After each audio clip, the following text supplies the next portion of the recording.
യുദ്ധം കഴിഞ്ഞപ്പോൾ യുദ്ധത്തിൻ്റെ അവസാന ദിവസങ്ങളിൽ ഹിറ്റ്ലർ ആത്മഹത്യ ചെയ്തു. ഹിറ്റ്ലറുടെ പ്രധാന സേനാനായകന്മാരും പ്രധാനികളായ ഭരണാധികാരികളും എല്ലാം ബഹുഭൂരിപക്ഷം പേരും ആത്മഹത്യ ചെയ്തു. മറ്റു പലർ ഏതൊക്കെയോ നാടുകളിലേക്ക് ഒളിച്ചോടി, പ്രത്യേകിച്ച് ലാറ്റിൻ അമേരിക്കയിലേക്ക്, പല രാജ്യങ്ങളിലേക്ക്, അർജൻറ്റീനയിലേക്കൊക്കെ. വേറെ അവശേഷിച്ചവരെല്ലാം ഈ സഖ്യസേന പിടികൂടി, അവരെ വിചാരണ ചെയ്തു, പലരെയും വെടിവെച്ച് കൊന്നു, പലരെയും തൂക്കുകയറിലിട്ടു. അങ്ങനെ 3, 4, 5 വർഷം കൊണ്ട് ആ യുദ്ധത്തിൻ്റെ അവശേഷിപ്പുകൾ, നാസി പാർട്ടിയുടെ ഭരണത്തിൻ്റെ അവശേഷിപ്പുകൾ, ആ ഭരണ സംവിധാനത്തിൻ്റെ അവശേഷിപ്പുകൾ എല്ലാം ജർമ്മനിയിൽ നിന്ന് തുടച്ചു മാറ്റപ്പെട്ടു.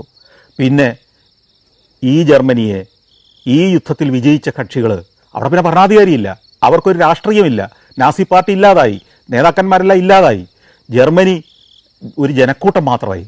അവരെ സോവിയറ്റ് യൂണിയൻ യുദ്ധത്തിൻ്റെ ചെലവുകൾ വഹിക്കാൻ വേണ്ടി അങ്ങ് ഏറ്റെടുത്തു. കിഴക്കൻ ഭാഗം മുഴുവൻ സോവിയറ്റ് യൂണിയൻ്റേതാണെന്ന് സ്റ്റാലിൻ പ്രഖ്യാപിച്ചു. പടിഞ്ഞാറൻ ഭാഗവും തെക്കൻ ഭാഗവും വടക്കൻ ഭാഗത്തിൻ്റെ കുറേ ഭാഗങ്ങളും ഈ മറ്റു 3 രാജ്യങ്ങളും ചേർന്ന് വീതം വെച്ചെടുത്തു.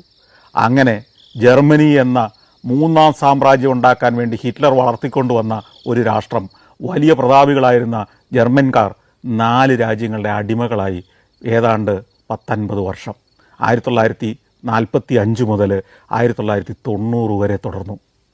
ഇതാണ് ജർമ്മനിയുടെ ചരിത്രം.